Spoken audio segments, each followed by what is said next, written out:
স্বপ্নে মৃত্যু দেখলেই যে মৃত্যু হয় নট নেসেসারি, এরকম সবসময় না।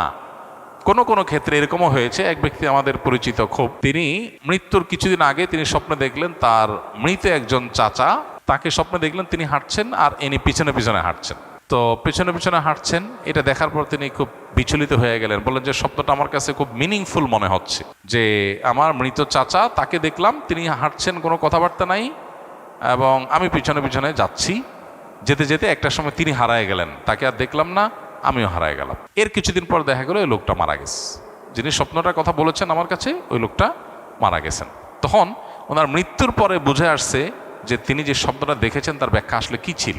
তো এইভাবে অনেক স্বপ্ন আছে যে স্বপ্নগুলো মানুষকে অনেক কিছু ইন্ডিকেট করে। নবী করিম সাল্লাল্লাহু আলাইহি সাল্লাম বলেছেন নবুয়ত বন্ধ হয়ে গেছে, কিন্তু ইমানদারদের মুবাশশিরাত, স্বপ্নের মাধ্যমে তাদেরকে বিভিন্ন বিষয় ইঙ্গিত করা, বিশেষ করে ভালো স্বপ্ন দেখার মাধ্যমে ভালো কিছু ইঙ্গিত করা, এটা কেমন পর্যন্ত থাকবে। আমি ঘুমের মধ্যে আজে বাজে স্বপ্ন দেখি, আর স্বপ্নে কারোর মৃত্যু দেখলে কি খারাপ কিছু হয়?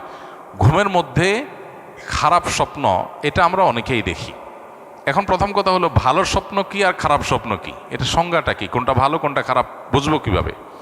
উত্তর হলো, কিছু স্বপ্ন আছে যে স্বপ্নগুলো দেখার পর আমাদের মন প্রফুল্ল হয়ে যায়, মন প্রশান্ত হয়, ভালো লাগা কাজ করে, এগুলোকে আমরা ভালো স্বপ্ন ধরতে পারি। আর কিছু স্বপ্ন আছে যে স্বপ্নগুলো দেখার পর আমরা ভয় পাই, অস্থির হই, বিচলিত হই, পেরেশান হই, এগুলোকে খারাপ স্বপ্নের মধ্যে ফেলতে পারি। এবার আসা যাক এই ভালো স্বপ্ন এবং খারাপ স্বপ্নের মধ্যে আমরা কোনটা হলে কি করব। উত্তর হলো, স্বপ্নের ব্যাপারে যদি আমি ভালো কিছু দেখে থাকি তাহলে সেটা গণহারে সাধারণত বলে বেড়ানো উচিত না। যদি সেটার সাথে জাতীয় কোনো স্বার্থ জড়িত থাকার মতো বিষয় না হয়, তাহলে সেক্ষেত্রে নিজের ব্যক্তিগত আপনার স্বপ্নের কথা বাইরে গণহারে বলা বেড়া উচিত না। যারা স্বপ্নের ব্যাখ্যা জানেন এরকম ব্যক্তিদের কাছে শুধু পেশ করা যায়।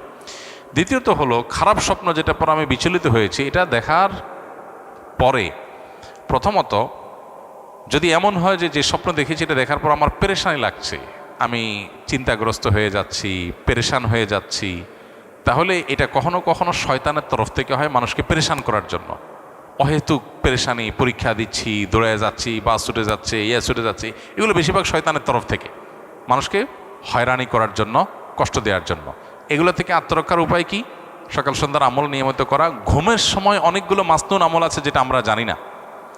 ঘুমের সময় যত মাসনুন আমল আছে এগুলো যদি সবগুলো কেউ করতে যায় মিনিমাম তার 30 থেকে 40 মিনিট সময় লাগবে মিনিমাম। সে সবগুলো আমল করতে চাইলে এই পরিমাণ কোরআনে বড় বড় সূরা তেলাওয়াত করার কথা আছে, অনেকগুলো আমল আছে, সেগুলো করে যদি শোন, ওযুর সাথে শোন, ইনশাআল্লাহ তাআলা হেফাজত করবেন। কোনো কোনো সময় শারীরিক দুর্বলতার কারণে মানুষ এ সমস্ত স্বপ্ন দেখে, সেক্ষেত্রে সেই দিকটার প্রতি বিশেষ খেয়াল রাখতে হবে, দুর্বলতা যেন না থাকে। আর কিছু কিছু স্বপ্ন আছে যেগুলো মিনিংফুল, বোঝা যায় যে এটা আমাকে বিশেষ কিছু ইন্ডিকেট করা হচ্ছে, তো সেগুলো কখনো কখনো দেখতে বা আপাত দৃষ্টিতে খারাপ স্বপ্ন মনে হলেও সেটা আসলে ব্যাখ্যায় ভালো হয়। সেটা স্বপ্নের ব্যাখ্যা বিশেষজ্ঞ যারা আছেন, এক্সপার্ট, তারা বলতে পারেন। স্বপ্নে মৃত্যু দেখলেই যে মৃত্যু হয় নট নেসেসারি, এরকম সবসময় না। কোনো কোনো ক্ষেত্রে এরকমও হয়েছে, এক ব্যক্তি আমাদের পরিচিত খুব, তিনি মৃত্যুর কিছুদিন আগে তিনি স্বপ্নে দেখলেন তার মৃত একজন চাচা, তাকে স্বপ্নে দেখলেন তিনি হাঁটছেন আর ইনি পিছনে পিছনে হাঁটছেন।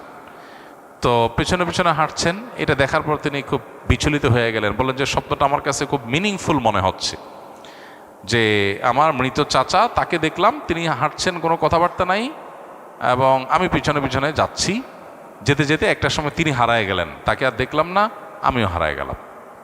এর কিছুদিন পর দেখা গেল ওই লোকটা মারা গেছে, যিনি স্বপ্নটার কথা বলেছেন আমার কাছে, ওই লোকটা মারা গেছেন।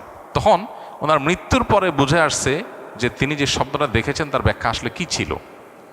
তো এইভাবে অনেক স্বপ্ন আছে যে স্বপ্নগুলো মানুষকে অনেক কিছু ইন্ডিকেট করে। নবী করিম সাল্লাল্লাহু আলাইহি সাল্লাম বলেছেন নবুয়ত বন্ধ হয়ে গেছে, কিন্তু ইমানদারদের মুবাশশিরাত, স্বপ্নের মাধ্যমে তাদেরকে বিভিন্ন বিষয় ইঙ্গিত করা, বিশেষ করে ভালো স্বপ্ন দেখার মাধ্যমে ভালো কিছু ইঙ্গিত করা, এটা কেমন পর্যন্ত থাকবে এবং এটা নবুয়তের একটা অংশ।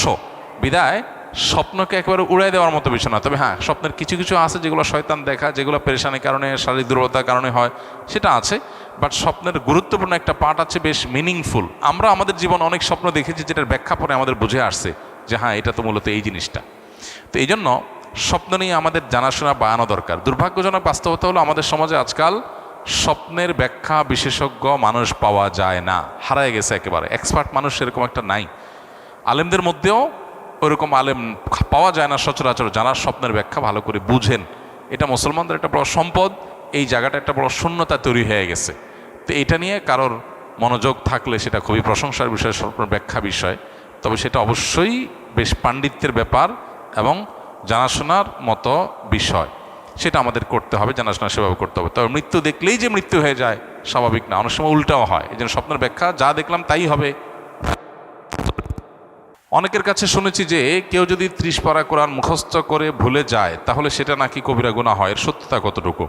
30 পারা কোরআন মুখস্থ করে ভুলে গেলেই শুধু গুনাহ হয়, শুধু সেটা নয়, কোরআনের কোনো আংশিক যদি কেউ মুখস্থ করে, একটা সূরা মুখস্থ করলো, এরপরে সে সেটা ভুলে গেল, এই ভুলে যাওয়াটা যদি তার অবহেলার কারণে হয়, তার নিজস্ব ত্রুটির কারণে হয়, মোতাবাত বা এটাকে ফলো আপ করা, নিয়মিত পড়ার প্রতি অবহেলা করার কারণে যদি ভুলে যায়, তাহলে সে অবশ্যই গুনাহগার হবে, এটা সঠিক।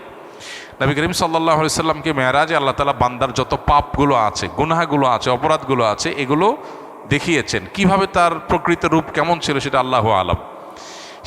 সেই গুনাহগুলোর মধ্যে নবী সাল্লাল্লাহু আলাইহি সাল্লাম এর একটা হাদিস থেকে আমরা জানতে পারি যে সবচেয়ে ভয়াবহ গুনাহগুলোর মধ্যে থেকে একটা দেখানো হয়েছে তাকে, মানুষ যখন কোরআনের কোনো অংশ মুখস্থ করার পর সেটা ভুলে যায়। অতএব কোনো হাফেজ পুরা কোরআন হিফজ করেছে, এরপরে সে পুরাটা ভুলে গেছে, সে আল্লাহর কাছে ভয়ঙ্কর অপরাধী, যদি সে অবহেলা গাফিলতির কারণে ভুলে যায়। ঠিক একইভাবে কেউ যদি কোনো আংশিক কোনো সূরা, কোনো পৃষ্ঠা, কোনো অংশ বিশেষ মুখস্থ করেছে, এরপর এটা ভুলে গেছে, সেও আল্লাহ তাআলার কাছে এভাবে অপরাধী। তবে এর বিপরীতে কিছু মানুষ আছে যারা কোরআন মুখস্থ করার পর নিয়মিত পড়ে কিন্তু আর ধরে রাখতে পারে নাই, তাহলে অবহেলা নাই এখানে, তার চেষ্টা ছিল, তাহলে সে গুনাহগার হবে না ইনশাআল্লাহ। ওমরা করার সময় নফল তাওয়াফ উপরের তলায় করার নির্দেশনা দেওয়া হয়। সাধারণ কাপড় পরে নিচতলায় ঢুকতে দেয় না। এমত অবস্থায় কেউ যদি ইহরামের কাপড় পরে নিচতলায় তাওয়াফ করতে যায় তাহলে প্রতারণার নিয়ম ভঙ্গ করার কোনো গুনাহ হবে কিনা, কিংবা জায়েজ আছে কিনা? ভাইরা আমার, নবী সাল্লাল্লাহু আলাইহি ওয়াসাল্লাম বলেছেন, মান গাশশা ফালাইসা মিন্না, যে ব্যক্তি প্রতারণা করে, ধোঁকা দেয়, সে আমার উম্মত না। যেহেতু সাধারণ অবস্থাতে শুধু যারা ফরজ তাওয়াফ করবে তাদেরকেই মাতাফে ঢুকতে দেয়, মাতাফের মূল গ্রাউন্ড ফ্লোর দিয়ে তাওয়াফ করতে দেয়। এটা হলো ভিড় এড়ানোর জন্য। সবাইকে নফল তাওয়াফ যদি নিচে করতে দেয় তাহলে অনেক ভিড় হয়ে যাবে, এই জন্য ফরজ তাওয়াফওয়ালাদেরকে নিচে, নফল তাওয়াফওয়ালাদেরকে উপরে সুযোগ দেওয়া হয়। এটা শৃঙ্খলার স্বার্থে কোনো নিয়ম যখন করা হয় মানুষের জীবন রক্ষা, নিরাপত্তার স্বার্থে, সেটা মেনে চলা ইমানদারের কর্তব্য। তবে এটা আল্লাহর নির্দেশ, ফরজ ওয়াজিব মানার মতো না, তবে এটাও মুসলমানের উচিত, মুসলমান সুশৃঙ্খল হবে। আর আরেকটা বিষয় হলো, এখানে যেহেতু এহরামের কাপড় ছাড়া ঢুকতে দেয় না, আমি আসলে ওমরাকারী না, হজকারীও না, ফরজ তাওয়াফও না, আমি এহরাম পরে ঢুকলাম, এটার মানে হলো আমি একটা বার্তা দিলাম যে আমি কিন্তু ওমরারত, আসলে আমি ওমরারত না। এই যে একটা চালাকি, এটা এক ধরনের প্রতারণা, এটা এক ধরনের চালাকি। তো এটা করা ইমানের সাথে যায় না। আবেগ মেটানোর নাম দিন না। আবেগ মেটাতে গিয়ে, আবেগ পূরণ করতে গিয়ে আমি যদি কোনো অসততার আশ্রয় নেই, অসাধুতার আশ্রয় নেই, ছলছাত্রের আশ্রয় নেই, এটা কোনো ভালো মুসলমানের কাজ না। সেজন্য এটা পরিহার করে দোতলা তিনতলায় তাওয়াফ করা উচিত। যদি নিজ দিয়ে কেউ করে সে কবিরা গুনাহ করেছে সেটা বলবো না, তবে তিনি একটা অন্যায় করেছেন। মেয়েদেরকে হাফেজা বানালে বিবাহ শাদীর পর তারা স্বামী সংসার ও ছেলে মেয়েদের ঝামেলা নিয়মিত তেলাওয়াত করতে পারে না, ফলে কোরআন মুখস্থ থাকে না। এতে গুনাহগার হবে কিনা, কিংবা হাফেজার মর্যাদা পাবে কিনা? অনেক পুরুষের ক্ষেত্রেও এটা প্রযোজ্য। কোরআনে কারীমের মুখস্থ করা সওয়াবের কাজ, অনেক বড় মর্যাদার বিষয়, কিন্তু মুখস্থ করার পর যদি কেউ ভুলে যায়, সে ভুলে যাওয়াটা যদি অবহেলার কারণে হয় তাহলে অবশ্যই গুনাহের বিষয়, গুনাহগার হবে। আর যদি অবহেলার কারণে না হয় তাহলে গুনাহগার হবে না। অনেকে বলে মেয়েদের হাফেজা বানানো ঠিক না, কেন? কারণ তারা পরে ভুলে যাবে। এই কথাটা সঠিক কথা না। কারণ অনেক মেয়ে আছে যারা হাফেজা হওয়ার পর বিয়ে শাদী হয়েছে, বাচ্চা কাচ্চা আছে, তারপরে তাদের ইয়াদ আছে। বিষয়টা নির্ভর করে যে সে আসলে কতটা সিরিয়াস। সে যদি কোরআনকে ধরে রাখার জন্য সচেষ্ট থাকে তাহলে ইনশাআল্লাহ সে ভুলবে না। আর যদি সচেষ্ট থাকার পর ভুলে যায়ও তাহলে আল্লাহর কাছে তার কোনো দায় নাই, কোনো গুনাহ হবে না। তো এই জন্য মেয়েদের হাফেজা বানানো ঠিক না, এই কথাটা ভুল। বরং যেটা সঠিক কথা সেটা হলো তাদেরকে হাফেজা বানানোর পাশাপাশি হিফজুজের জন্য তারা ধরে রাখে, সেইটা তাদেরকে বোঝাতে হবে এবং সেটা চেষ্টা চালাতে হবে। বাস, এরপরও চেষ্টার পরও যদি না হয় তাহলে আর কোনো গুনাহ হবে না ইনশাআল্লাহ।